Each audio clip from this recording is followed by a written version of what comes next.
Hello, everyone, and welcome. You are joining us tonight, and I'm very excited that you're joining us tonight for Recovery and Regeneration, a masterclass on using entrepreneurial and policy levers to make social change. I'm Dr. Elise Stevenson, and I'm really thrilled to be joining you tonight from Brisbane to talk about this really interesting idea around finding the right path through the midst of the global economic and health crisis that has really been a major part of our lives for, well, the last few months, but foreseeably for the next few months, if not years too. Tonight, more than ever, the health and prosperity of our communities is linked to the health of our workforces, society, and our planet. This event really is about exploring how can we move forward in these uniquely uncertain times. And I'm so excited to be joined by two very, very special and highly influential experts in the field of entrepreneurship and policy entrepreneurship. But a little bit about me to get started. As I said, I'm Dr. Elise Stevenson. I'm co-founder of Social Good Outpost, a researcher at Griffith University and the curator of this speaker series. I'm really thrilled to be here because this speaker series was started by Social Good Outpost, which is an Australian design and strategy studio working across Australia and Asia to help communities increase their impact. And the speaker series was started in 2019. It has since involved over 50 events and actually closer to 60 now, with almost 4,000 individuals across Southeast Asia. We exist because we believe that there are some really big issues out there in our region and in our world, and we need the next generation to collaborate. We try to be both a platform that promotes young voices in international affairs, as well as providing the wider community with an opportunity to learn from, collaborate with intergenerational and cross-cultural communities. We're very lucky to have collaborated with two really important organisations in the generation of this week of events that we have going on, 5 signature events over 5 days. Firstly, I'd like to thank the Australia-ASEAN Council, which was launched in 2015 to generate opportunities for Australian business, education, science, innovation, and the arts to work with our partners across Southeast Asia. The Council's mission is to increase the knowledge and promote Australian interests across the region, initiating and supporting activities that enhance our understanding across Australia, Brunei, Cambodia, Indonesia, Laos, Malaysia, Myanmar, Philippines, Singapore, Thailand, and Vietnam. And need I say beyond that too. I'm also really thrilled to say that we have Griffith University as one of our major partners too. And Griffith has been helping in delivering this event series as we've partnered up in the lead up to the Business Innovation and Improvement in Government conference, which is being held from the 16th to 17th of February to bring an intergenerational and innovative new way to understand and explore the big policy issues in our region. Why? As a values-led university, Griffith has been at the forefront of research, learning and teaching around big business, government, environmental and social issues in our century and beyond.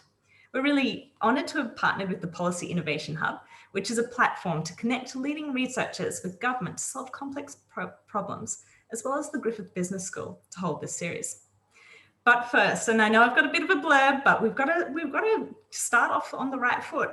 And I'm here to say that we're here to share, inspire our communities, learn and collaborate. In the spirit of this storytelling around upskilling and seeking to do better in our communities, I'd like to acknowledge the many millennia of such storytelling, sharing and learning that has gone on before us, acknowledging the traditional owners and the elders past, present and emerging of the lands in which I gather here in Brisbane, the Turrbal and Yagara people, as well as acknowledge the traditional owners of the communities from which we are all gathered here, whether you're across Australia, Southeast Asia or beyond. We have a role to play in our communities in connecting with our history, as well as forging our future together.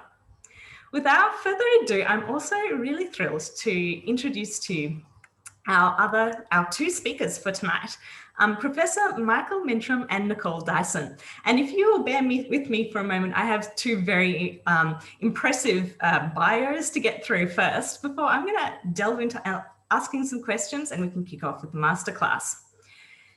Professor Michael Mintrom is an authority on public policy processes and advocacy. His award-winning research on policy entrepreneurship has been highly influential throughout his academic career.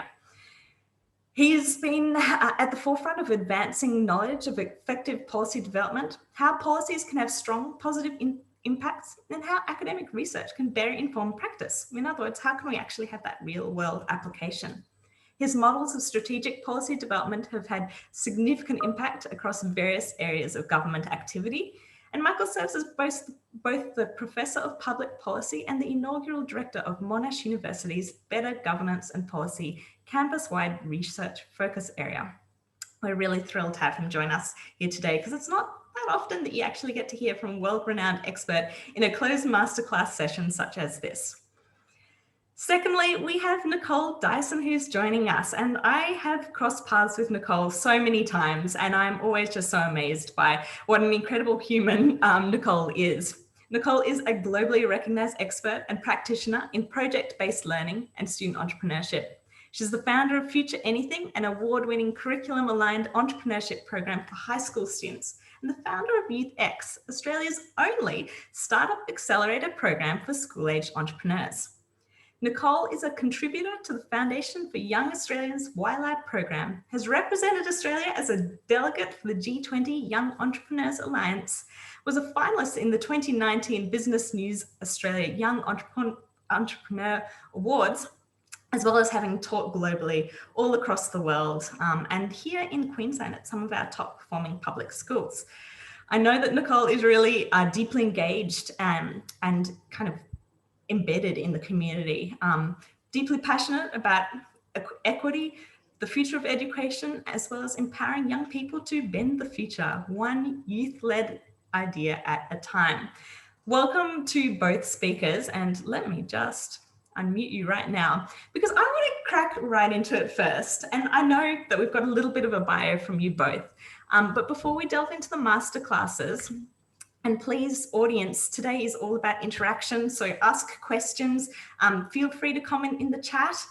Please keep your videos off and mics muted, but we want all other kinds of interaction. And in fact, if our speakers would like you to speak up and raise your voice, there may be an opportunity for that too. Firstly, though, I really want to kick off with you, Nicole, and I'm just so curious. I mean, where do we even start? How did you get to where you are today? What is it you spend most of your time on, and what sparked your interest in social or policy change to begin with? Oh, look, I want to say that it's something that from a childhood that I was deeply, passionate about pursuing, but I think like most adults, I fell into my present day through a series of accidents and encounters with different people. First and foremost, I'm an educator, but before that, I was a swimming coach. I worked as a bartender. I was a dog trainer for a period of time. I've done a host of things across my life. And I guess the connection across all of those spaces was that I really loved seeing young people do something that they didn't think they could do. And whether that was through coaching or through teaching, I liked that little spark moment that I saw when a young person was able to stand up and pitch an idea that they didn't have a month before, or get a grade for a subject that they thought they were going to fail, or collaborate in a group and have their voice heard when they didn't think that they would necessarily be able to speak up. And so it's just a series of events in education that led me to sort of step outside of the system and look at how I can create change on a systemic scale by being outside of the education system that I love. And so what do I spend most of my time doing? Playing with curriculum, looking for really fun ways to make boring curriculum engaging and I guess real world for young people. Working with incredible entrepreneurs that are still in school and juggling epic enterprises. And looking for ways to equip our educators and our teachers with the skills and support they need to make the classrooms amazing for their young people. And it's pretty impressive too. And I've been involved in a few of Nicole's ventures in the past, and I'm always just amazed. You get 300 young people in the room, and just, kids who may have previously been disengaged with the schooling system, or maybe the learning style didn't suit them. And they're totally, completely enraptured in the topics, because I think one of the things I appreciate about what you do is really connecting that kind of the things that are right there in front of young people to what they can do about it. And it's a really tangible difference right there off the bat. Yeah, I think in education, sometimes we ask young people to leave themselves at the door and to come in as these empty vessels to be filled up with knowledge. And actually, in my experience, the best learning is when you're able to catalyze who you are and where you've been to what's actually happening in the classroom. So inviting that sense of self to the learning experience is where we get those really amazing eclectic experiences that transform young people. I love that. And I think it's such a great way to also value the diversity in our community and different learning styles, whether that's from learning from our traditional owners and the millennia of sharing and ways of going about problem solving to, our amazing ethnic diversity and gender and sexual diversity and all the rest in the world that we've got right now. It's a really cool way to bring people's whole selves into the classroom. Cool. And Michael, I'm going to throw to you. Same question. How did you get to where you are now to be this very cool professor of public policy and doing the work that you do? What sparked your interest in social or policy change to begin with? Thanks for that, Elise. It's so inspiring to be here, and also just wonderful to be on this panel with Nicole. I should say right off the bat that when Nicole talked about accidents and encounters as a way to get to where you are, that certainly resonated with me. I guess I was thinking before we came on today that there are certain times we have conversations, and at the time they might not necessarily seem that significant, but looking back, they really do. And I think probably as I go through talking about other stuff today, that might become a bit of a theme, as though those kind of particular conversations we have. But quite early on in my career in a university as an undergraduate, I was interested in kind of social policy stuff, and I suppose there was an element of wanting to be involved in sort of socially progressive movements to some extent. And then the question is how to get there. And I remember actually having a school teacher, high school teacher, who said, you might want to work in the Treasury Department because they get to oversee all policies, looking at them from a budget perspective. So you get a really good sense of government. Just an English teacher at school. This English teacher at school happened to go on to be cabinet minister later in her career. So she obviously was figuring things out. But I did take that advice, and I started off in the New Zealand Treasury. Now, that actually did in some ways lead to where I am in quite a significant way. And that is that I joined the place when there was an enormous amount of change, public sector and public policy reform happening in New Zealand. And a thought that crossed my mind there was, how was it that ideas for change could somehow turn into action? What was driving that? And sort of knowing in a relatively small agency, actually seeing a few people who seemed quite quiet and quite scholarly in some sense, and then hearing that they're the ones behind this or behind that was very interesting to me. Then I thought about doing a PhD. I thought about doing it in New Zealand, and a friend of mine was going to the United States to do a PhD, and he said, Mike, here are all my pieces of information about the schools I thought about applying to. You should apply to these. So I did. And it turned out that the people who I worked with, who supervised my PhD, were actually interested in this question of change and change, people driving change, and they called them public entrepreneurs, I think. That was the term. And so I picked up on that and then used the term that was actually being used just as much, policy entrepreneur, and have explored that. But it's always been that kind of starting point of how do you make change happen?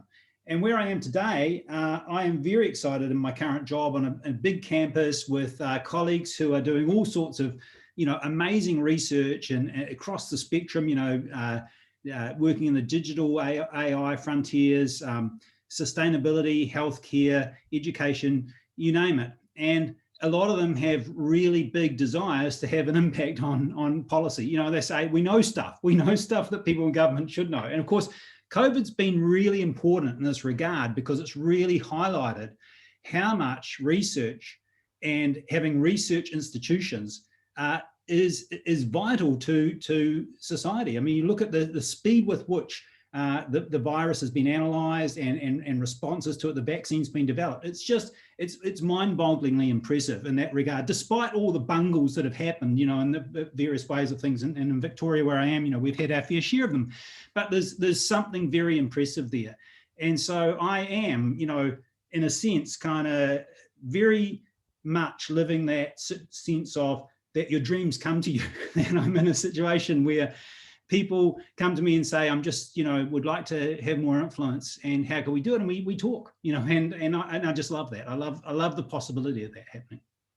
And I think it's pretty lucky that we get to kind of delve into some of those skills of how do you lead, what does it take to actually be able to pioneer some of that policy change here tonight. So I think the audience will really enjoy this whole session.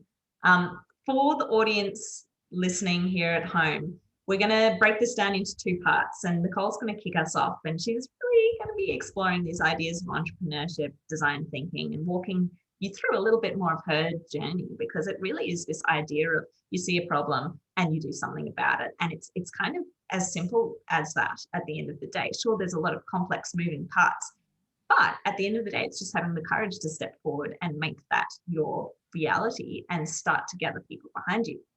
Then we're going to flick over to Michael, who's going to take us through some of the skills that we need to be a policy entrepreneur. What is a policy entrepreneur, and how can we actually go about making change in a policy or kind of organizational setting, which is, again, another set of skills. But I think together this will tie in really nicely, and we hope that you walk away with some really tangible ways to think about this in your own careers or your own future and wherever you may go. So as I said, this is supposed to be interactive. Please comment in the chats. I'll hand over to our amazing facilitators now, and Nicole, to kick us off. Please follow her directions, and I'll be here on hand for support as needed too. Thanks, Nicole. Awesome. Fantastic. I am super excited to probably push through way too much content in a really short period of time. And I am excited to do this because I guess I want to talk us through a little bit of my journey, but also tap into some really specific processes that you can do right now in order to go from looking at problems that you care about all the way through to potentially having a solution, a business that might be viable. You'll notice my dog's in the background every now and again. That's Cody behind us. I've got 2 Australian Shepherds. So, enjoy the randomness of them popping in and out of our time together today. But before I kick into that, you'll see a map of Australia in front of you right now. And I always start my presentations with this around reflecting how old I was when I first saw this map. And for me, I was in primary school and probably in grade 1, I would have been 5 or 6 years old. And I remember having to memorize the capital cities and then obviously the states that went along with them from a really early age. And then much, much later in my life, I was exposed to this map. And for those that might not be aware, this is a map of all of our Indigenous peoples in Australia. And it was always quite curious to me that even though this map is so much older than the first map I showed you, we often see it so much later. So I guess I want to kick off and echo some of Elisa's words at the beginning by paying my respects to the traditional owners of the land that I'm on in Brisbane, the Yagara and the Turrbal people, and also acknowledge the wisdom that sits in our past. I think sometimes when we talk about entrepreneurship or we talk about innovation, it's almost in a space where we're not thinking about the past, but actually I want to bring our past and our history to the forefront of what we're talking about now, because great innovation comes from deeply understanding our past. And it's our deep understanding and respect of what's happened before today that actually is the perfect ingredients for creating really tangible and powerful new solutions to move forward with. Who am I? There was a really long sort of bio that was read before. This is kind of my forward-facing self. This is me skydiving, obviously really taking life by 2 hands. But to be honest, this is probably me most of the time. There's a little bit of snot hanging out of my nose, kind of just hanging on for dear life and kind of making things up as we go.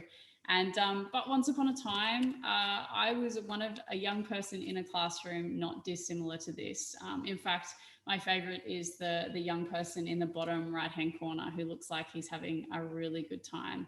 And I remember being a student in the classroom and thinking, what am I supposed to do after I leave this space? Where am I supposed to go? I was the eldest of 5 in my family, and I remember there being quite a lot of pressure on me to finish school and go to university and study something of worth and substance. I think my parents were hanging out for something along the idea of law or medicine or something similar to that. And when I finished school, I didn't necessarily get the marks I needed to go straight into my chosen course, which at the time I really wanted to be a vet. I think everybody at some point in their life kind of wants to save the animals, and that was certainly my experience as a young person. So I didn't quite get those marks, and I jumped into a Bachelor of Science at the time at one of the universities in Brisbane. And 6 months into the course, I suddenly realised that maybe this wasn't what I loved. It wasn't really lighting me up. I wasn't feeling inspired every day that I went to study. So I jumped into another course, hoping that it would, probably transform, I guess, the way that I engaged at university. And I jumped into a Bachelor of Applied Science. Needless to say, applied science and science are actually not that dissimilar from one another. So I found myself about 12 months later packing a bag and doing what every young person does when they're not sure what they want to do with their life. And I went overseas. And it was whilst I was overseas, I actually worked as a swimming coach in America and also in the UK. And I was working with young people over there to coach them to swim. And it was this experience of working with young people that made me question that maybe I wanted to come back and study teaching and play a role in supporting young people to do things that they didn't necessarily think they could do. So I came back home to Australia after about 3.5 years overseas, and I studied education. A decade after I left school, I found myself back in the classroom, but instead of sitting in these chairs, I was looking at a room full of young people sitting in the chairs that I used to. And I think I realized very quickly that the classroom hadn't changed that much from when I was a student. And so I really struggled with that because I found that a lot of the young people I was working with were really disengaged and weren't feeling like that school was serving them moving forward. And I think, Michael touched on before, sometimes we have these conversations that don't seem that important at the time, but actually turn out to be quite pivotal later. And at the time I was a few years into my career and I was teaching an all boys year 9 English class. My head of department, my boss at the time, had said that teaching this class would be good experience, which is code for nobody else wanted to teach the class. And I was teaching this all boys year 9 class, and I only ever had 2 rules in the classroom. And one of those was, if you waste time, you pay it back. And the second one was we listen. If somebody's taking the time to talk to us, then the best thing that we can do is hold space for that person and listen. And in this one particular class, I had a couple of boys that took a toilet break during the lesson, but they took one of those bathroom breaks that takes them via the water bubbler on the other side of the school. So instead of the toilet break taking 5 minutes, it took 15 minutes. So as per my rule, I had these 2 young boys spend part of their lunchtime repaying back the time they wasted. And whilst these boys were sitting in front of me, I was, they were working away at the stuff that they needed to complete from class. And one of the boys looked up at me and he said, "I don't mean to be rude, miss, but..." At which point I kind of got a little bit worried because I don't think anything good ever comes at the end of that sentence. You know that the end of that sentence is going to be rude. But I stopped and I kind of cringed and I waited. And the student said, "I don't mean to be rude, miss, but why are we doing this?" And it wasn't the first time I'd been asked as a teacher why we were doing the learning in the classroom, but I have to admit that it might have been the first time that I stopped and genuinely heard the question for what it was. And at that particular moment in time, these boys were reading a novel and they were being asked to write an analytical essay. And I remember thinking a lot of these boys had low literacy levels. So their reading was at maybe grade 2 level. And there was no way that they were ever going to have to write an analytical essay under exam conditions in their future life. So why were we doing that when actually it wasn't serving those young people moving forward? And for me, that was a bit of a catalyst moment to look at how could we do education differently so that perhaps the learning that we were doing in the classroom would have really deep real world connections to things that were happening outside of the school gates.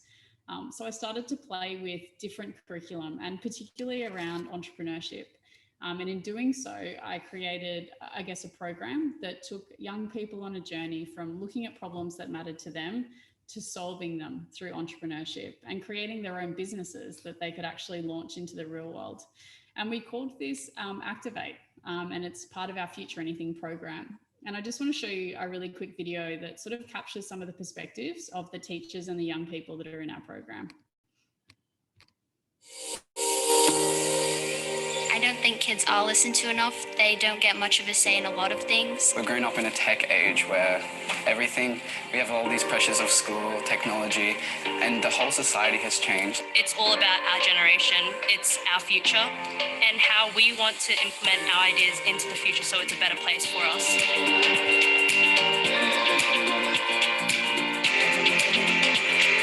The Activate program gave us the opportunity to give students a real problem that they had to solve, then also give them a real environment to pitch their business ideas to, something that was difficult to achieve here at Sheldon College. So in a normal class, we usually have a teacher and we learn about the knowledge and topic of that certain subject. But in a Future Anything program, it's really interesting because we get to analyse, we get to solve problems and solutions by reevaluating, designing, thinking of ideas. Because they get to choose their group and their idea, they have that passion towards it, so it's not a forced work environment. It's they actually want to achieve what they're achieving themselves, so they've got that self-motivation. You learn that business isn't all about money. It's about how you drive positive change within communities. So it gives us the chance to really capture what we want to do and what we want to solve in the world. I think it's important for students to learn the skills of being challenged and having to come up with ideas, because they are life lessons that you'll need to learn throughout your life. So being able to learn them in a safe environment and have support from teachers and from courses, it just allows you to be assisted and learn these challenges now. We don't always have these opportunities to speak in front of a large crowd or pitch our ideas to a panel of judges. So it was definitely a great experience. I would definitely recommend Future Anything to another school, just in that concept of the program's there for you, ready to go, and you're able to tailor it towards whatever you need, and you don't have to keep relying back on making content yourself, which can kind of be a struggle. And it's also enabling my students to connect with mentors that we didn't know how we could connect with them in the past. I would encourage people my age to be involved in the program, because it's something so different that not many people actually get to do at school. Just give it a crack. Don't be afraid, just get involved. Cool. So that's a little bit about our Activate program. And I guess what I want to do is take you through some of the things that we run through the program that might actually help you if you're sitting there and you're like, man, I want to start my own business. I don't know where to start. And I'd really love to do something about an idea that I've had. I would love to share with you some of the really specific tools and strategies that we use to take our young people from looking at problems that matter to them to actually pitching and solving them. And firstly, we do it through educator capacity building. So we work with our teachers in order to build their skills to be able to deliver the program. We also provide a fully resourced curriculum for our schools as well. And so our young people embark on missions, like you can see on your screen now, which is, as an entrepreneur, pitch an innovative and sustainable business idea that makes the world a better place, or closes the gap for a marginalised group of choice, or makes the world a safer place from human impact or natural disasters. And from here, we actually have a fully resourced curriculum. We also do cross-sector community building, where schools get access to a bunch of partners in the entrepreneurship space that they can work with. And we also work with a bunch of schools nationally and also internationally. But how do we do it? So how do we work with these groups of young people? And as Elise sort of alluded to, sometimes we work with them in a workshop capacity where we'll have 300 students in a room. Other times we work with thousands of students across 10 to 12 weeks where they're in their classrooms. And sometimes we actually do this workshop in 2 hours, where we take young people from looking at problems through to pitching those solutions in a short period of time. But how do we make change? So this is kind of always the basis of our driving question. It's, as an entrepreneur, pitch an idea that makes the world a better place. And the vehicle that we use to solve this problem is our Entrepreneur's Odyssey. Now, design thinking is not new by any stretch of the imagination. And there's a whole bunch of cool places you can go to get some really specific tools around design thinking, like Stanford D School or IDEO, which are absolute guns in the design thinking space. But what we found when we were working with young people was that there wasn't a specific tool that kind of met the lens of the education space and took people through a journey of looking at problems all the way through to pitching those problems. So we kind of created one ourselves. You'll see that the first 2 steps of our Entrepreneur's Odyssey are how do we get here and what matters to us. And we think that these are 2 of the most important steps in any entrepreneur's journey, because the best ideas come from catalyzing your lived experiences with the things that matter to you. That's what creates authentic problem solving. At the end of the day, we don't want you to solve a problem that you don't know anything about, because it's likely that your solution is going to be loose, ineffective, and probably not really tackle the root causes of the problem that you're looking to solve. From that personal space of understanding self, we actually move into really deeply understanding the problem, using tools like a root cause tree or an impact gap canvas to understand why the problem matters.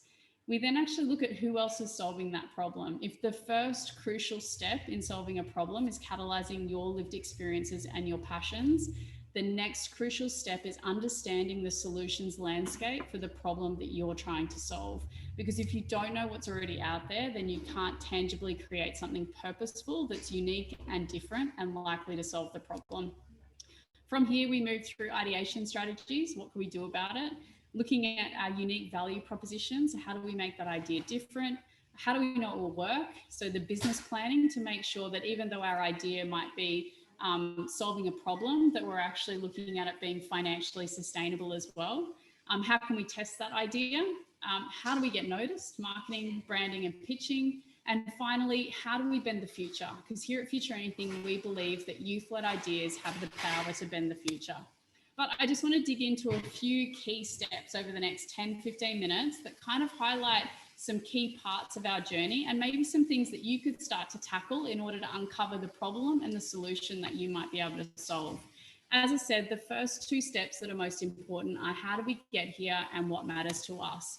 Because we believe that the best entrepreneurs solve problems that connect to a personal passion and a lived experience. In order to uncover this, we use a very particular template called the Know Yourself template. And it's just 4 activities. It's super simple. Box number 1 is basically a timeline of your life. And what we ask you to do in this activity is pick out 3 to 5 key things that have happened to you in your life or to people that are close to you that kind of define who you are and where you're going. For me, I would highlight things like my career, my swimming, like being a swimmer growing up and what that taught me about sport. I would also look at things like when I went overseas and my experience of coaching in America. I would look at obviously teaching and the role of working in the classroom with young people, but I would be picking out those key junctures that kind of catalyzed to create who I was. Step number 2 is looking at your strengths. So what stuff are you good at? What are some of the talents and skills that you can actually bring to this melting pot? Maybe you're really artistic. Maybe you're fantastic at like website design. Maybe you're an amazing persuasive speaker. You can convince an Eskimo to buy ice. But what are your strengths and the things that you can bring to the table? Step number 3 is like, what stuff do you like? What do you love doing? What are you passionate about? Because the closer you can bring your business idea to the stuff that you jam on, the more likely it is that you're going to be able to keep some sustainability and interest in the concept. I'm super passionate about young people and education, so it makes sense for my ventures moving forward to have something to do with that passion. I've seen some incredible entrepreneurs that have designed innovative solutions around the sports that they play because they're avid footballers or avid swimmers. And so they've actually taken the problems in those sports to create really innovative solutions. And the last action box in our Know Yourself template is what do you dislike or what do you hate or what do you find unacceptable? Because if there's something in your life that you find abhorrent and not okay, then often those are the problems that you desperately want to solve. So if you find yourself getting into an argument with somebody all the time about something, then that could be the problem that you should actually tackle. So that's kind of our first step in uncovering those, how did you get here, and also the stuff that matters to you. Now, as we were rolling out these problems in schools, I encountered a problem again. The first problem I encountered in my story earlier was that curriculum wasn't necessarily linking to life. The second problem I encountered as we started working with thousands of young people in schools was that schooling or traditional schooling often teaches young people that there's one answer to the questions that's asked. But actually, when we're designing solutions or we're thinking entrepreneurially, we need to be quite divergent in our thinking and come up with lots of different solutions. The challenge for us in the young people that we were working with and for our teachers was that they couldn't actually get young people to think divergently. So whilst our Future Anything Activate program was kind of our first solution around connecting learning to life, we actually needed to create another solution that would help young people in the classroom and their teachers to think divergently about the solutions or the problems that they wanted to tackle. So the next thing that we created, which we've actually just launched, is catapult cards. Because what we found was that we could create a series of decks of cards that had really specific prompts on them that would take students through our design thinking process. So we created our Odyssey, we created our curriculum, and then we created actually a set of card decks that would step any young person through the process of looking at a problem all the way through to pitching it. So basically you work through one deck at a time, solving these problems. So after doing our Know Yourself template, we can actually use the first deck in our Catapult Cards deck. Our kit is actually to ideate as many different problems as we can think of. We want to go divergent with all the problems that we can possibly consider before we converge down. And why we do that is that we go broad with all the problems we can think about. Maybe you want to ideate 100 plus potential problems, and then you want to narrow that down to which specific problems connect to my lived experiences and my passions. Because if you can find a problem that sits in both of those columns, then that's going to be the problem that you should tackle. From here, we actually look at who else thinks it matters. So a really great resource for you to use with regards to that is an impact gap canvas. And what it does is it maps the challenge on one side, but it gives you an opportunity to look at the existing solutions in the landscape on the other side. So we take our young people through a process of understanding, well, what is this problem that we've picked and how does it work and who does it affect? And who else is already solving this problem so that we can identify these gaps in the middle for us to tackle. The next part of our Odyssey is what could we do about it? So we actually use our ideation deck to come up with 100 plus products or services or inventions that might actually solve our problem. When we ideate, we have 3 golden rules. The first one is go big, shoot for as close to 100 ideas as possible. The second one is go wild. All crazy ideas get written down. So there's no such thing as a bad idea or an idea that won't work when we're ideating. And the final one is go together. So try and ideate in groups, because hearing other people's ideas is how we actually spark new thinking for ourselves. The next step after we've ideated a whole bunch of solutions is we then converge down to the solution that we like best. And from here, we need to think about, well, what makes this solution different or unique? And we actually look at 4 different ways to make a solution different or unique. We look at the materials it's made of. We look at how our customer gets it. We look at the features that make it exciting, and we look at how it's connected to purpose or problem. And so as you would remember, this is the how we're different part. So what we've done is we've looked at who we are and our life journey. We've looked at what matters to us. We've ideated 100 plus problems, and then we've whittled them down to the top 1 or 2 that we want to focus on. We've dug into that problem with an impact gap canvas and identified who's already playing in the landscape. We've then ideated, we've gone divergent again with lots of different solutions. We've then come back to the solution that we want to use to tackle our chosen problem, and we start thinking about the value proposition, or in this case, the X factor that might make our idea compelling. The next stage of our Odyssey is looking at how we can test that idea and also how it will work. When we're talking about social levers and making positive change, often we forget that great ideas are also financially viable. So the more sustainable we can make the concept that we're creating, the more longevity it will have. It's not a bad thing to make money. Sometimes we think if we're solving a problem that we're really passionate about, and perhaps it's got something to do with equity or poverty or some of our sustainable development goals in the world, there can be a sense of guilt attached to also making money off our solution. But the reality is the more money that your amazing idea makes, the more good it will actually do in the world. So assessing the financial viability of that concept from the beginning is integral to ensuring its success. Otherwise, what will happen is you'll launch this cool idea that solves the problem, but you won't be able to make enough money to sustain your employment in that concept, and then it collapses.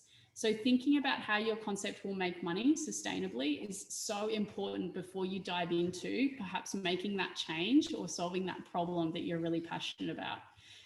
Our deck for this is our enterprise deck, okay? And it steps through using like a business models canvas or perhaps a profit for purpose canvas, where you're looking at not only making money, but also solving that problem as well. The next stage after that is, once you've sort of assessed that it's viable, is looking at how we could get noticed. So this is your marketing and your branding and your pitching.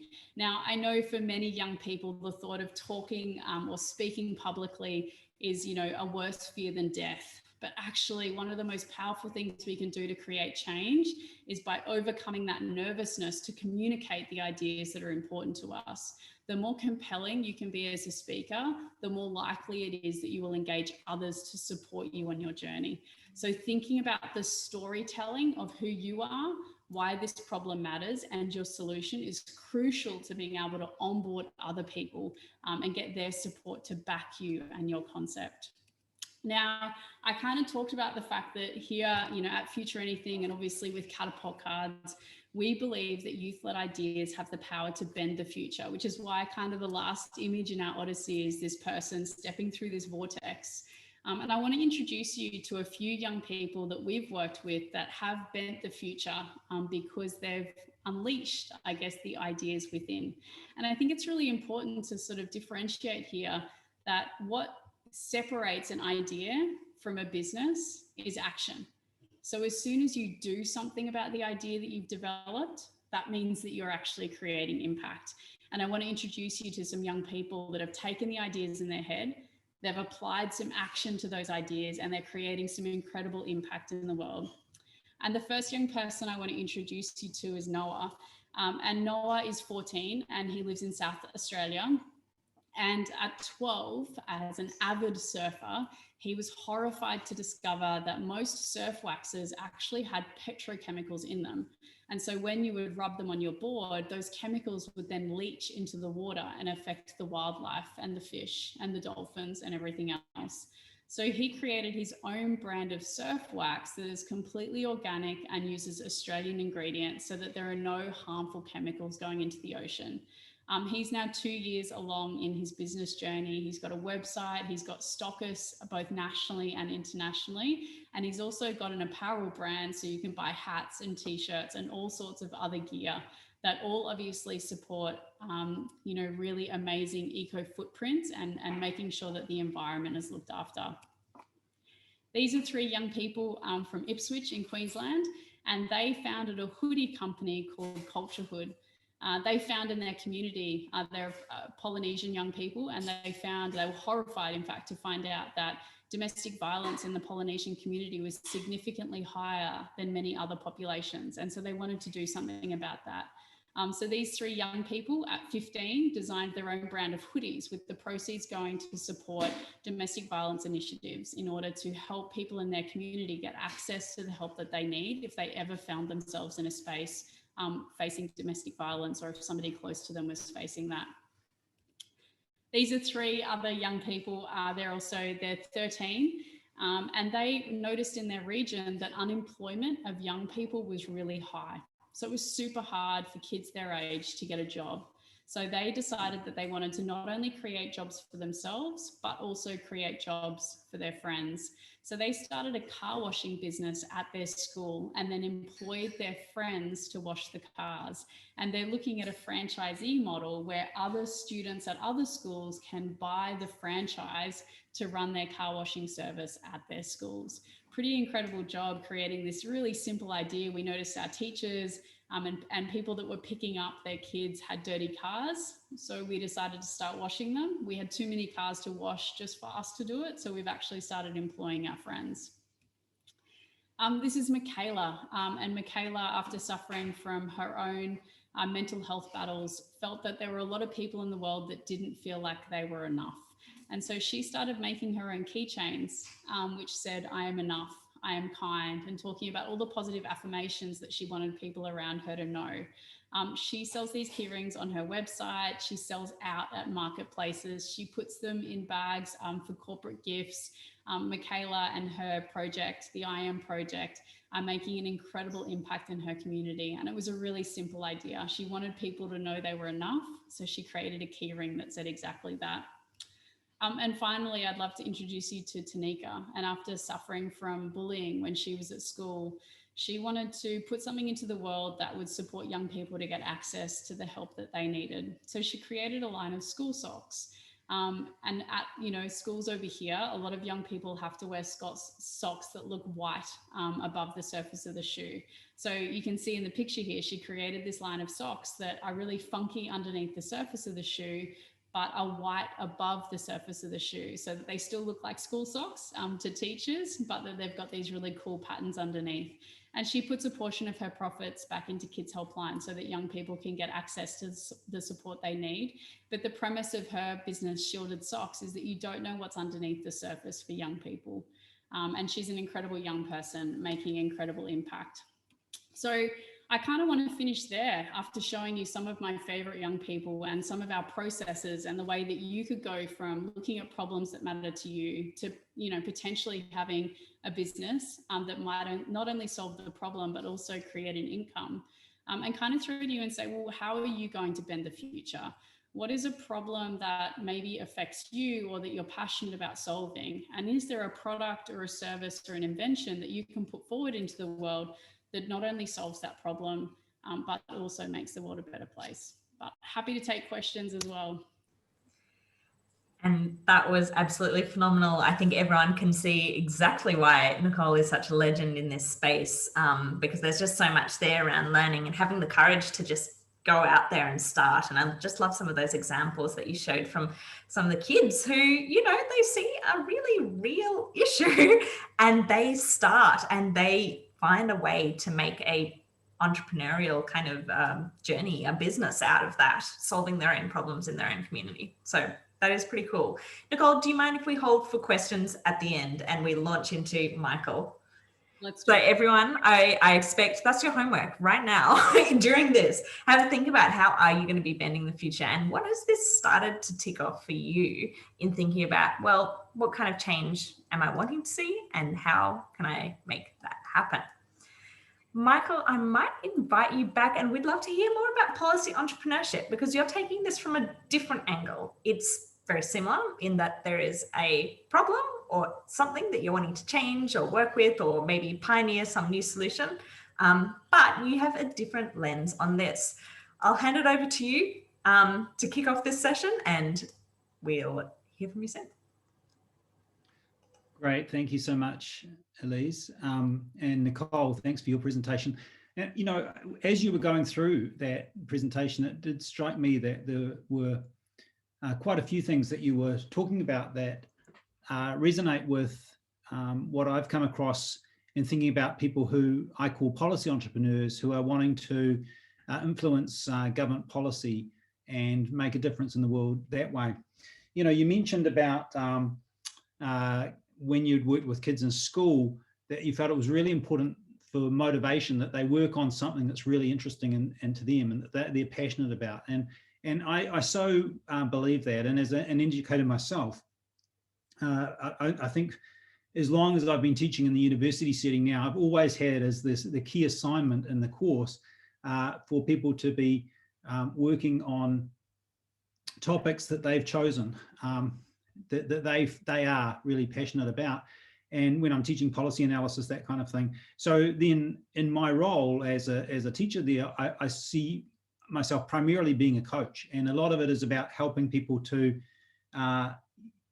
kind of shape and frame their work so that they do something successful, that it's avoiding falling into problems, that kind of thing. But you know, the coaching role is actually very appealing to me as a kind of an idea of what an educator is. But look, I want to start by talking about policy entrepreneurs, give a couple of examples of people who I think really exemplify this picking up on a passion. So when I was first studying people that I was terming policy entrepreneurs in the US, I came across a couple of characters. One of them was someone who was an emergency room physician in Michigan, and his kids were attending a school. I think it was a kind of a private school, but it was having funding difficulties and it was about to close down. And he felt really upset about the fact that this was a really well-functioning school, but for lack of funds, it couldn't operate anymore. And he felt that there was a fundamental problem with the financing of schools in the state, where, you know, people couldn't have a kind of a really effectively running independent school doing a lot of things for a diversity of kids, and that wouldn't really work with the current model. So he started kind of talking with others about this and thinking about ways to advocate around the issue.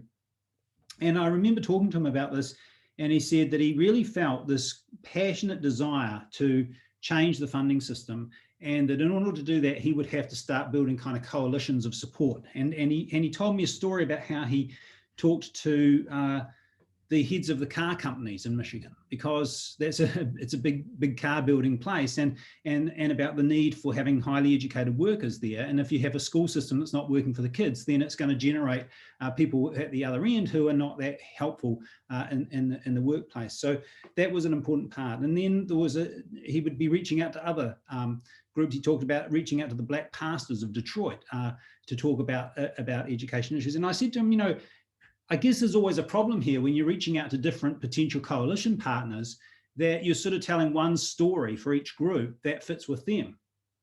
And he said, well, that's true. And you've got to feel like you can tell us these stories. And if all of these people were to come together in the same room, they wouldn't be saying, hey, this person's been talking to us in all different ways and telling different stories, a different story for every set of eyes, if you like.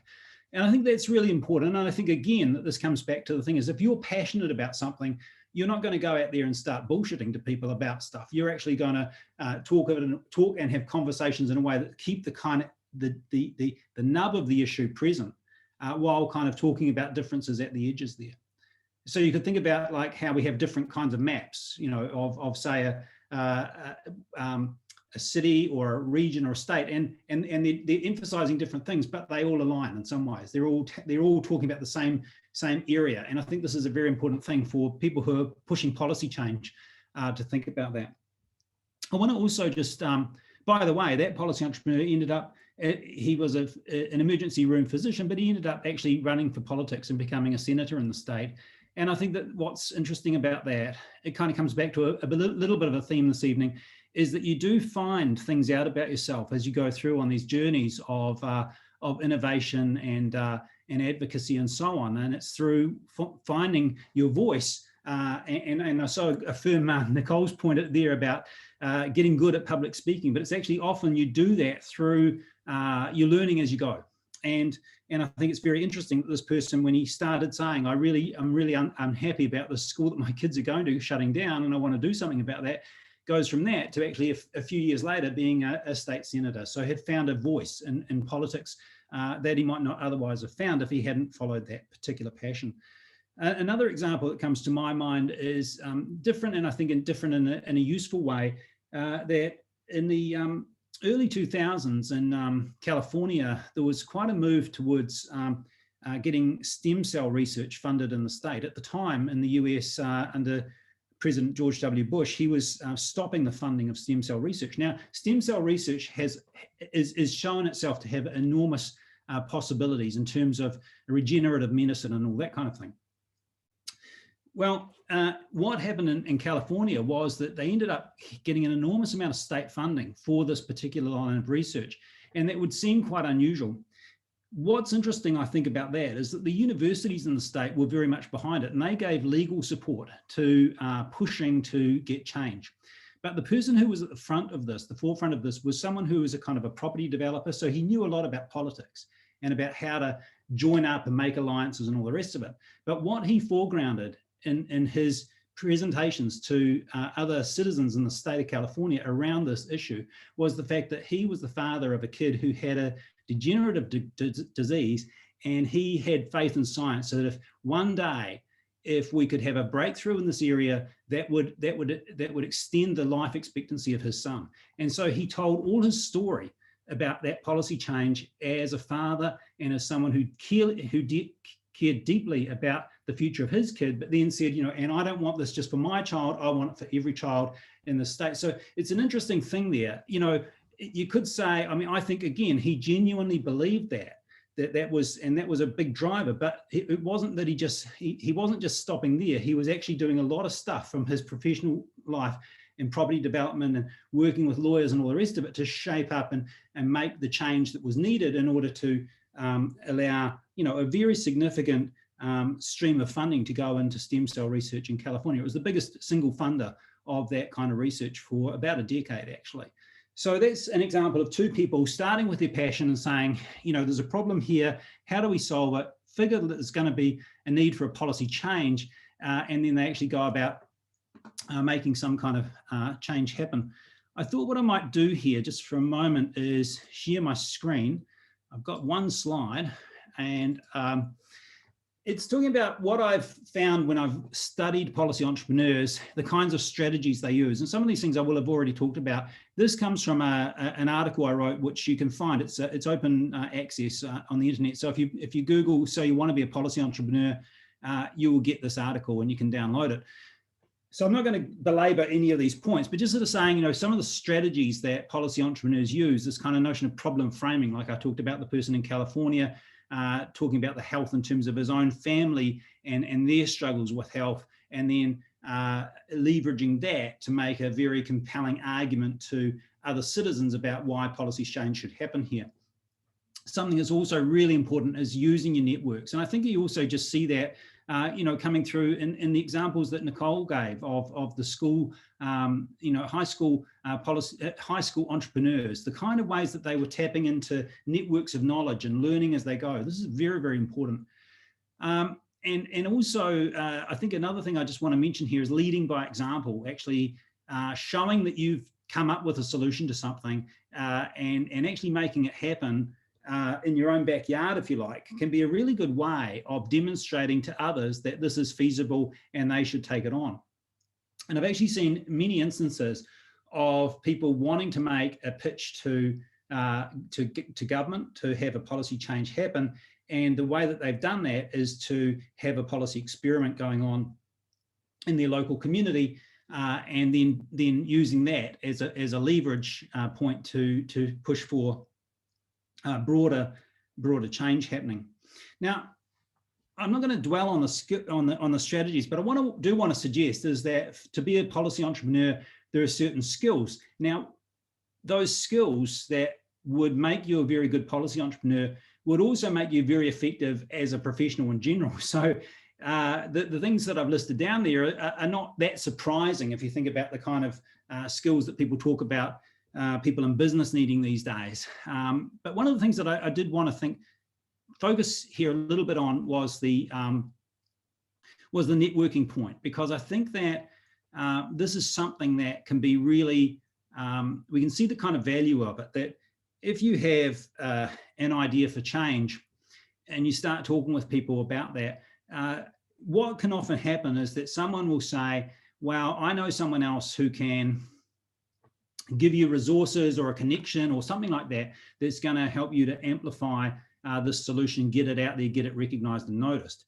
And the person who's written about this quite a long time ago now, but I think a very fundamental notion, is a sociologist called Mark Granovetter, and he talked about something called the strength of weak ties. And that is the value that can come to an individual from knowing someone who knows someone else.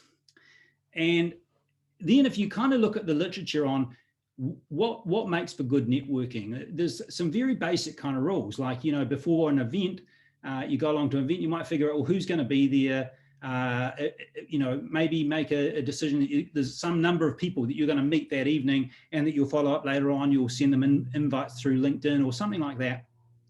These kind of things. And then somewhere down the line, later on, that effort that you've put into networking can pay off in ways that you might never have anticipated at the time. And I think this is a very important part of what we've been talking about. And Nicole mentioned it, you know, the accidents and encounters, the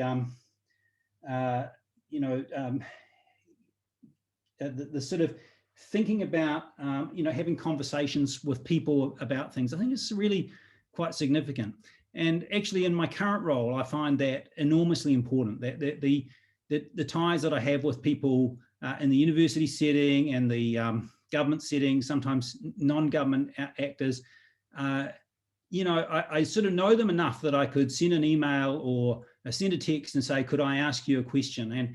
And you'd be amazed. I think it's really important to note this, particularly for people who are a younger audience, that how much people out there really do want to lend a hand and be helpful. If they can be, they will be. And so to not hold back, if you're feeling like, you know, I could do with some support here, what I've found is that people are genuinely quite excited about doing that. So, and again, that's something about building that self-confidence around presentation, but also that self-confidence about connecting up with others. So there's a bunch of things that I've mentioned there, and I could talk about them for a long time, but I won't. I'll just finally say that there are sometimes what I've called attributes there. And these are things you might say, well, some people are more ambitious or have more social acuity than others. But I actually think sometimes when you look at these attributes, these are also things that you can build over time. I've got down there credibility. So for example, if you think that being in a particular position in society is going to give you more credibility to be the change maker you want to be, then it would make some sense to try and work towards that kind of position.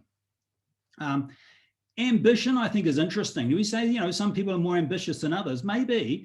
Is that something that comes from birth? I don't think so. I think that we become ambitious, again, maybe through networking, through the people who are around. You see someone who's been quite successful. I think I could do that. And particularly if you recognize how others are wanting to help you and support you along and all that kind of thing. Anyway, I'm going to now stop sharing that screen. And, well, what I might do, there's quite a lot I could talk about. Maybe I might just stop at this point and at least say, maybe let's see if there are some questions, because I often find that if people ask questions, I can kind of talk more. Totally. And I think that's a good point to say for all of our audience. Chat is down on the right hand of your screen, and we'd love to get your questions, your comments. How are you thinking about making change? Does any of this resonate for you? What skills are you wanting to develop? And perhaps, this is your opportunity. We've got a professor in the room who can answer your questions. And Nicole, I wonder if I might bring you back too, because this might be a good opportunity to just have a bit more of a discussion around some of the topics that you've both discussed. We've come at it from two different angles. I suppose for me, kicking off, what would be your advice for young people who are perhaps wanting to make that change? What is the very first step that you would advise them to kick off with? Okay. If it was me, it'd just be do something, anything. That's it. Have a think about who you are and really understand what motivates you. Look around you and just start noticing the things that are maybe not okay, and then connect with people who care about the same problem as you, and then just do something, I think. And be prepared to pivot and change. Be prepared to take feedback on. Be prepared to ask people what's working and what's not. Be humble about your solution and really deeply passionate about the problem. What about you, Michael? Yeah, look, I agree. And actually, I was thinking earlier on about someone who wrote, kind of quite a lot of papers and books on, I guess, on kind of contributing to the women's movement in the UK. Someone called Sheila Rowbotham. But I remember something that she said a long time ago, this notion of prefigurative forms. That basically she's saying, don't wait for the revolution to come. We've got to start doing some stuff right now. She was talking about households, don't wait for the revolution for the men to get up and start doing the housework around the place and all the rest of it. You start it now. This is whenever I'm doing ironing or anything like that, I think it's a prefigurative form. It makes me feel okay. But actually, this is kind of like it gets into create something. In design thinking, we talk about create a prototype. And a prototype might be quite crappy, but you actually have a conversation with people about it. They say that's pretty good. What do you emphasize this or emphasize that? But that notion that somehow we can create something that prefigures what the future might look like, because if we can do that, then we start to capture the imagination of others. And they say, wow, why didn't I think of that? Nicole, your points about, school and Miss, why are we doing this? That's the starting point for a pretty cool prefigurative form conversation about, let's do this kind of differently. Let's instead of reading Shakespeare today, why don't we write our own play? See how we go with that. And then you'd figure out, you'd probably end up with something like that. You'd end up having a higher degree of respect for someone like Shakespeare, right? So it's that kind of thing. You work on your prefigurative forms or start somewhere, prototype, but do something. Yes, I totally agree with Nicole on that. I love that. And actually it reminds me of kind of this idea, because I know that right now, one of the kind of main missives, I suppose, of the United Nations is this idea that this decade that we're currently in is the decade for action around SDGs. You know, we've talked about sustainable development goals, we've started to make progress, but for the most part, it's been pretty patchy, and there's only one or two that we're actually making decent headway on. Given that, you know, if it is 2030 and imagine we have achieved all of those SDGs, what would be the one thing, or maybe a few things, that you think we could have done now to ensure that that happens? How do we actually get there if we're thinking about this kind of imagining the future right now? From your perspectives, maybe the policy entrepreneurship lens? I'll let you go first this time, Michael. You're up. Yeah, look, it's a fantastic question. It is the question, right? Okay, it's like we could say you could do something, small, and it's innovative, and that's good in your backyard. That's making a difference, but we actually have to scale up, like big time scale up, and this really hasn't been done in across the board like this ever, really. I mean, what's being asked for here is phenomenal. On the other hand, we do have amazing tools, and we do have. I think, despite the Trumps of the world, quite a lot of capability now to talk through our differences and find ways to collaborate and all the rest of it. So I think that is the thing. I sometimes talk about policy entrepreneurs as having a collaborative instinct, a desire to work with others and learn from others. I think this is just so fundamental to where we are. And actually, but you know why I guess I hesitated a little bit there is just thinking that there's always a worry, and it's the kind of thing that people ask me, the sort of ones, the naysayers, they say, but for everyone that wants to make the world a better place, there's someone out there with just as many resources and just as much desire to keep it the way it is. And you kind of know that about some of these people out there who think that pursuing the sustainable development goals is like that's going to compromise their lifestyle, and they've got the resources to kind of fight that. So that is a worry. But you can't let yourself be depressed by that, I don't think. And I think if you kind of start to make the case, leading by example, you can bring people on board. So that's where the sort of the politics of coalition building and all that kind of thing start to kick in.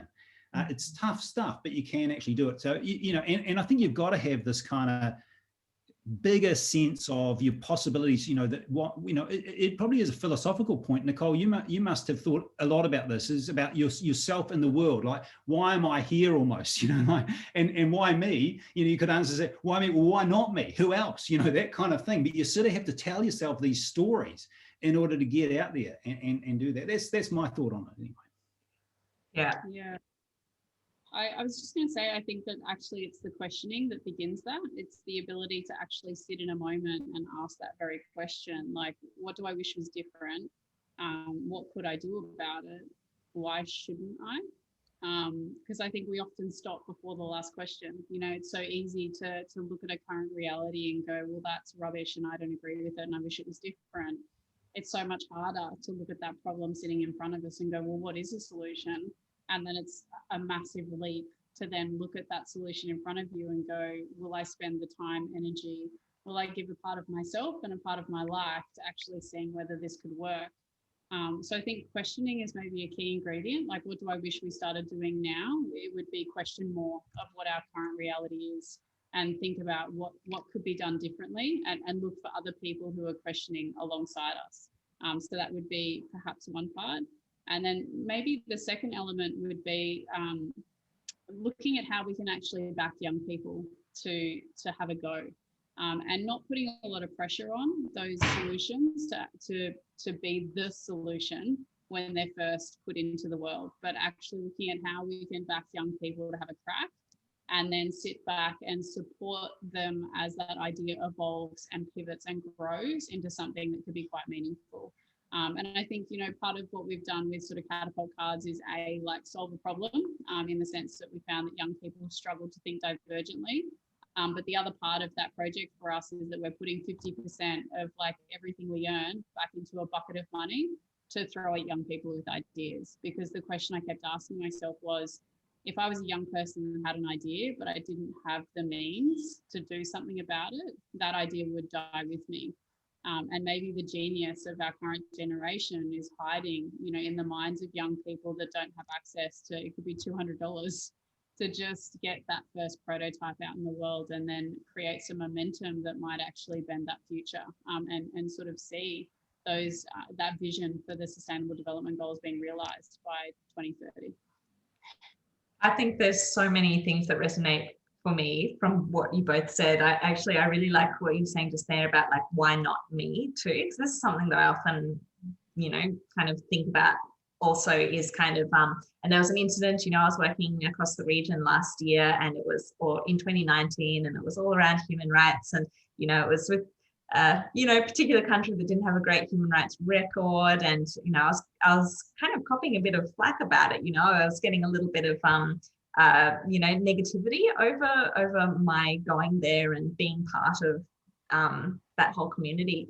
But in the end, I thought, well, if it's not me, who is going to be there having these conversations, moving the kind of the debate forwards, and kind of making progress. And I think at the end of the day, yes, there are other people out there that care about the issues that you care about. There are other people who want to solve climate change, who want to solve gender inequality, who want to get youth into politics, all of these issues. But just as easy, they might not turn up that day, or they might not have made that stand that is really critical to moving the movement forwards. And, I often think, like, if the solution out there doesn't exist, well, you've got to go out and create it, and there's actually nothing stopping you from doing it.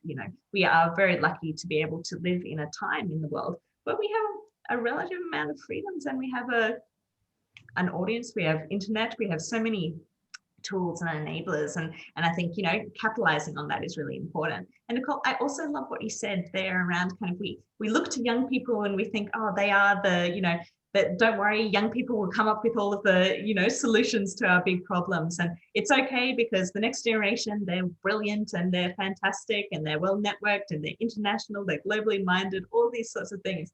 But I always think it doesn't give us as decision makers or leaders now the kind of sign off to not care about what we're doing and our actions. I mean, even more so, it's a call to say, well, are the young people who are supposedly the solution to all of our problems, are they in the decision-making chair now and able to be learning and skilling up so that the time that they're ready to be making change, or to be kind of implementing that at a grander scale, they're ready? It is kind of that mentorship along the way. So I totally agree with you on that too.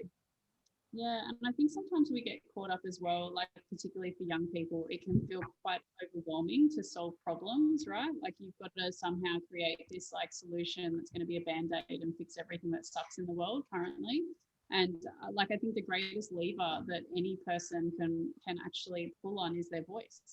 And so if you have a belief, if there's something that you feel deeply connected to, if there's a truth that speaks to you, then every moment that you share that with somebody else, you're actually creating ripples of impact within your communities and your spaces. You don't need the internet for that.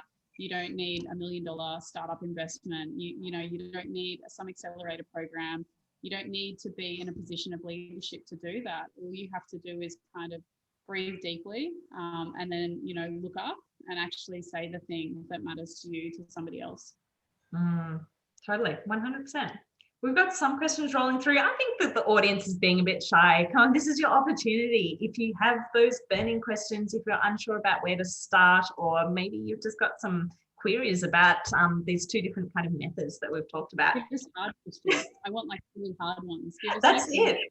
That are going to make me do this line where I'm like, oh yes, like, and have to pause for like 8 seconds before I answer. Like 100%. Throw your most difficult questions at our panel.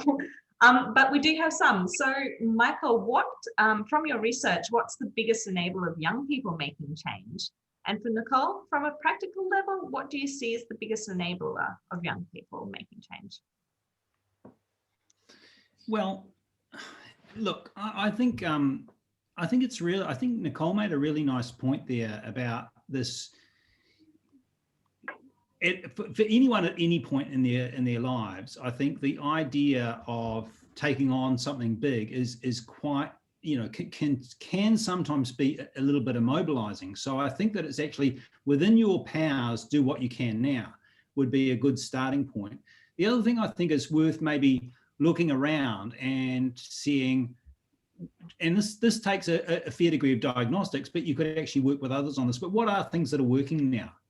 I mean, you could bring this back, and I'm sure, Nicole, this is maybe something that you do in classroom, school settings, is actually get people to think about, well, what, break the problem down to actually sort of figure out what is it that isn't working here. And then to sort of say, what would be a leverage point? What's something that I could do, or we could do as a group, that would actually make enough of an adjustment here. But I think that because I think there have been times in my own life where I put so much pressure on myself that it was kind of immobilizing.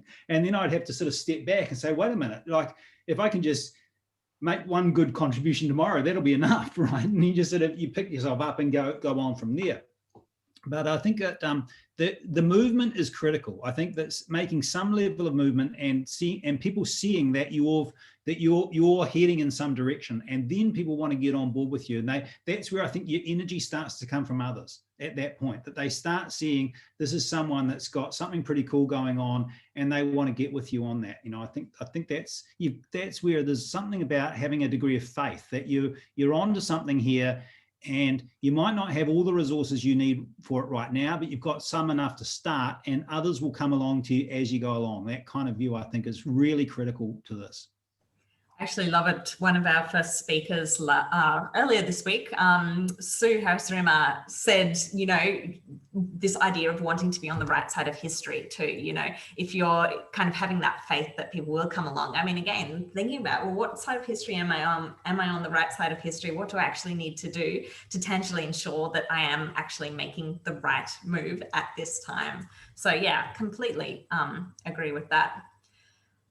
We've got some questions around networking too, your recommendations, Michael, and how can we actually, and I mean, I know that kind of there's this idea perhaps in Australia and many other countries that basically if you've got the merit, you will get where you need to go and you will make the change you need to make. But the value in actually networking your way and I guess reaching out to people, I mean, from my experience, and I'd love to hear from yours too.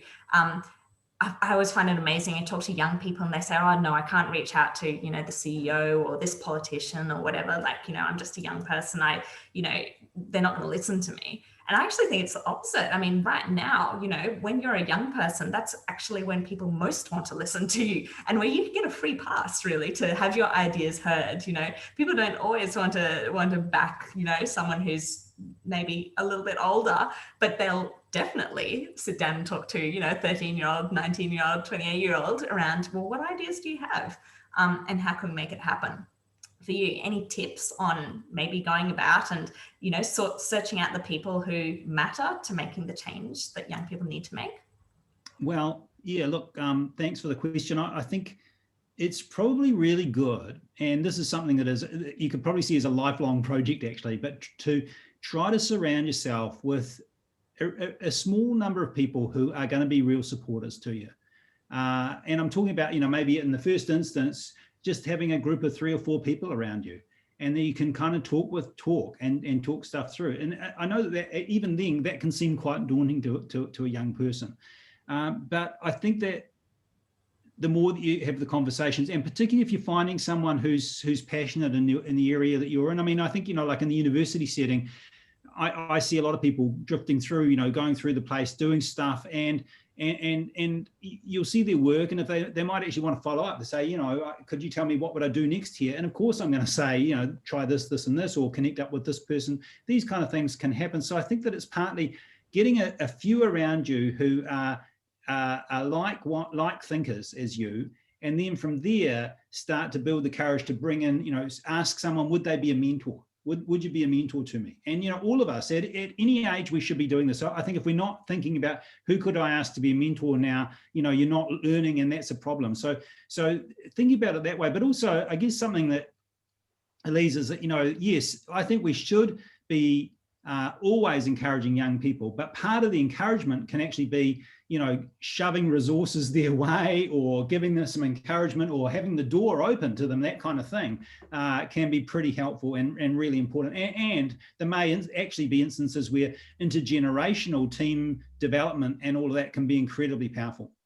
100%. And that's actually a lot of the work that we're doing at the Policy Innovation Hub on how can we actually ensure that young voices are in every single room. And, when I'm talking to groups around kind of this idea of how to get diverse ideas and diverse perspectives, I always suggest it's a really tangible tip. I mean, have a look around you in the room that you're sitting in, whose voices or whose bodies are missing in this room. How can you advocate for their interests anyway? And how can you ensure that they're included next time? And it's kind of just that really easy, tangible step that you just apply to any situation that you ever find yourself in. Yeah. I also noticed that we have got the audience commenting. So this is great. Michael and Nicole, I might get you to kind of have a browse across the questions too, because you'll have a bit of an idea over what ones you're really keen to answer first, just in case we run out of time. It's getting a little bit closer to our end. But we've got some cool questions. So I'm just going to pick one. What values and skills do you think it's most important to cultivate in order for us to make change? Good. I want to dig into the failing question. Can I completely ruin your question provocation? Yes, you can. Go for it. I want to sort of amplify what was said just before around, that notion of looking around you and just asking the question. And I think I just want to share a really quick story in the sense that I remember being a teacher in a school and I was putting on probably my first Shark Tank experience, my first notion of entrepreneurship in the classroom. And I sent an email out to the parents of the young people I was teaching and just said, hey, we're delivering this unit on entrepreneurship. If you know anybody that knows anything about business or entrepreneurship, I'd really like to talk to them because I don't know anything. So if you can connect me, that'd be great. And I got an email back from a parent of one of my students saying, hey, a good friend of mine has actually written a book about young entrepreneurs. Would you like me to connect you? At which point I said, oh, that'd be so great. Thank you.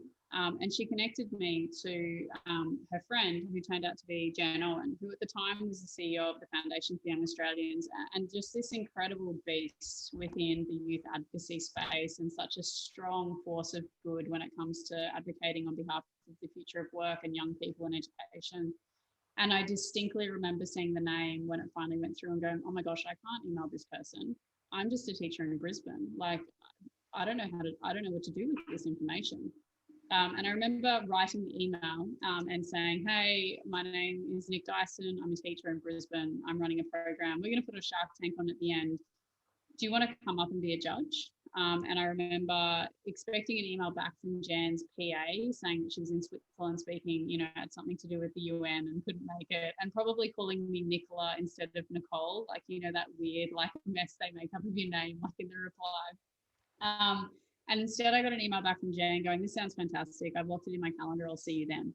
At which point I pretty much weed my pants because then I had to create a Shark Tank experience that was worthy of Jano and flying up to be part of in Brisbane. But the reality was I was just this teacher in Brisbane who had no idea what they were doing. I didn't have a bucket of cash to throw at anybody coming up. The only difference between what I did and what I might not have done was actually just ask the question. And the reality is when you're talking about asking for mentorship or networking, or really it's actually just connecting, it's fostering relationships with humans that we think we're aligned to. The difference between having that relationship and not is simply in the ask. And if you ask and you get turned down, you're no worse off than you were before.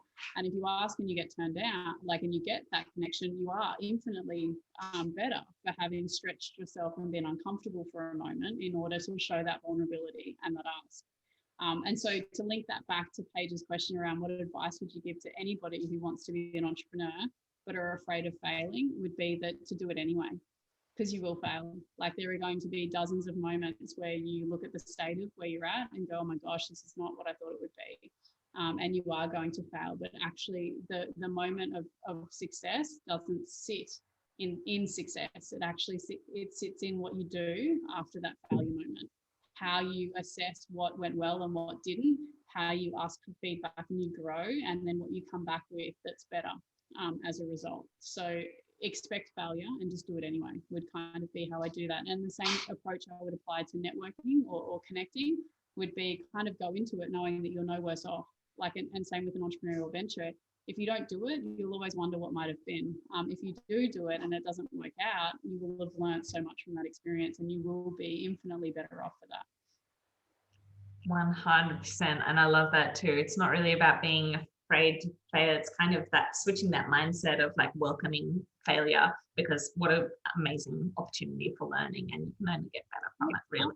It feels horrible, and like you'll have a cry and you know, talk to your friends about how much it sucks. Like, it doesn't feel nice. Like, glorify as much as we talk about it, failure is an integral component of doing different, and whether that's entrepreneurship through like policy change or within an organization, or entrepreneurship externally, like failure is an integral component of that, and it sucks when it happens, but you are better for it when it does. And actually investors will say that they would rather back an entrepreneur that's failed and evolved than they would back a one-hit wonder who hasn't actually gone through that experience of struggling yet, because it's the definition of who you are and what you'll do when you fail. Like, that's the magic, like that moment afterwards. Completely, how you respond. Yeah, 100%. So inspiring indeed, as Paige says. We are coming down to the kind of crunch time. So I'm going to say we'll have one question each left. Michael and Nicole, if you've had a chance to peruse some of the questions, so that I don't pick the wrong question for you guys to answer last, is there something that you can answer from our wonderful audience that might leave them on a note of, okay, this is the next way to go? And yeah, that's super, super helpful. And got a few. Let me know if I can read any out for you too. Well, look, maybe what I might do is just pick up on Nicole's point about failing and leave it there, because there's a really nice question here from Jack Hayes, and it's saying, you know, what if you go to people but the powers aren't receptive? How do you keep the faith? I think it's a really great question. And what I was reminded of when Nicole was talking about failure was something I saw recently, talking about Icarus. You know, Icarus flew too close to the sun, but the point when, and then the wings melted and fell into the sea. But they're basically saying, you know, there was a lot of success in that. There was the failure was the last bit where sort of it all came to grief, but there was actually a point of flying there. And so I think that it's a tough thing. You know, something doesn't work out the way you want it, and it's maybe only a few years later, but this is one of the joys of aging, is that you actually recognize that there were some important lessons, there were some important successes there. Some things didn't work out, but if the needle had been threaded in a certain way, it would have worked out. And I think, again, on that, so yes, expect a degree of failure, but you know, that don't hold back. Give it a go, give it a go, and then try to be really good at the diagnostics. And just as a sort of an inspiration on that, Thomas Edison, who ran Edison Labs, Bell Labs in the US. You know, he said, I think they did about 1,000 or maybe more experiments before they got a light bulb that worked. And he said, you know, I haven't failed 999 times. I've just had 999 times to learn how to do it better. And it's that kind of mindset. It's doggedness, you know, at some level, grit, whatever. But it's sort of like saying, and this is the key about the passion, you know, and doing something that motivates you. If it's really something that you feel passionately and strongly about, of course you'll stick with it. You're not gonna worry about it. And that's, you know, other things people say, you know, there's Icarus, but there's also the notion of the brick wall. You meet a brick wall. Why is the brick wall there? It's to see how high you can jump. It's not to stop you, you know, it's like a challenge to you. So I think it's really important to kind of, you know, look for, you know, kind of things, sayings, reading. I spend a lot of time reading the Stoics, you know, like what is it about their mindset that really helps us? It's helped me enormously with stuff, you know, and so I think that there's that, but it's also having that group of people around you, reaching out. I'm totally with you, Nicole, on this. You know, you reach out to someone and they say no, I say, don't worry about it. You know, like maybe they weren't going to help you that much anyway, because there's going to be so many other people out there who will help you. That's the key. You got to know that there are people who want to help you, and they want to see you succeed at what you're doing. And it's so amazing when that happens. You make connections that are just, they lift you in such important ways. That's so cool and so inspiring. And Michael, I'm so with you. I am all about the Stoics. And, you know, for anyone watching at home and having no clue what we're talking about, as a starter, check out Seneca. He's written some really amazing, you know, we're talking from thousands of years ago now, philosophies on life and, you know, kind of what's the point of it all. And I think it's really great sometimes to get that cut to the, you know, right down to the edge of, well, what are we doing here and what's important? How do we actually prioritize that? Nicole, I'm going to let you finish because I think you did get a question from Indio around how do you recognize when a specific course of action, whether in business or your personal life, is not working out and there might be a better option for you out there. Oh, do you know what? I think if you're asking the question, you probably know. If you're sitting there and you're saying, I don't know if this relationship is right, I don't know if this work environment is right, I don't know if, you know, this friendship is right. I think if you're sitting in that uncomfortableness, maybe the direction I would give you is to dig deeper into the uncomfortableness and try and uncover, well, if I break this apart a little bit, like what do I feel? What do I know to be true? Like what's working and what's not working, and kind of sit with the balance of that. In saying that though, in my life, I've been in many situations that logically seemed like really good decisions, whether that was to stay or to go. But emotionally, I couldn't resonate with that. It still felt wrong, even when logically it looked right. So I think I would probably say in those moments, it would be to just sort of follow that instinct, like to sit in that uncomfortableness, uncover why that doesn't feel right, and then trust your instinct. And I think I've always sort of seen, I'll finish with a bit of a story, like a really quick one. When I lived overseas, my grandmother came to visit me over in the UK, and I did the typical tourist thing, and I took her to Harrods in order to get a cup of tea and a scone. And whilst we were there, I took a phone call from my housemate that I was living with in London at the time, and she'd gone back to Australia to deal, you know, to a family situation had arisen, and she was due back in the UK really soon. And she rang me while I was sitting at Harrods, and she's like, look, I'm really sorry, I'm not coming back. And at that point, I was kind of left in this country by myself. Like we'd gone overseas together. And so I'd really invested in this journey with this friend. I had not emotionally or physically or financially prepared myself to do this by myself. And I remember sitting on this step in Harrods, and my grandmother came over to me and she said, what's wrong?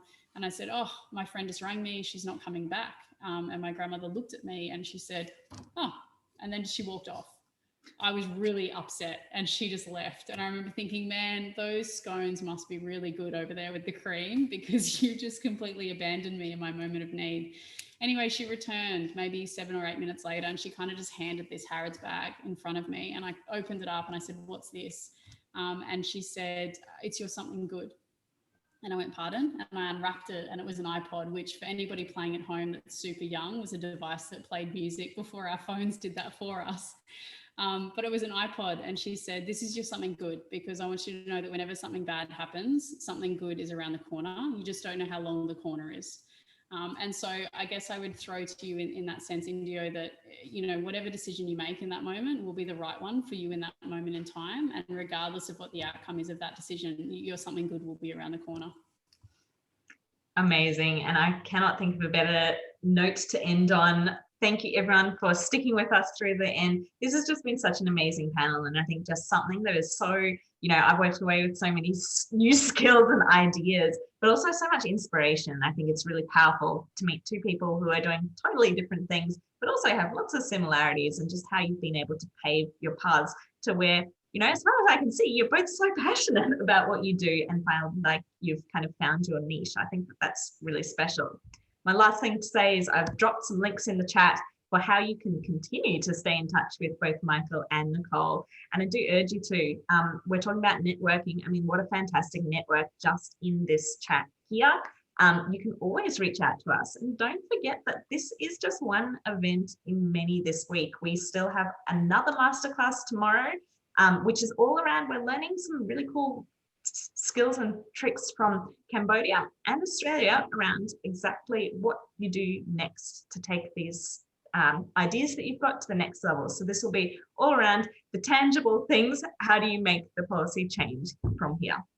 On Friday, we're going to have some stories and kind of a intimate fireside chat with some total legends from the region all around, well, where do we go from here? What's next? What's our year look like? And where do we have to walk forward? Who do we have to gain as our followers and people network around us? So hope to see you there. Thank you so much to both Michael and Nicole. You've been absolutely wonderful. Thanks to Griffith Business School, Australia-ASEAN Council, Social Good Outpost, and just all of our wonderful audience. It was such a pleasure to have you here tonight. I'll sign off now. Hope to see you again soon, and please keep in touch, everyone.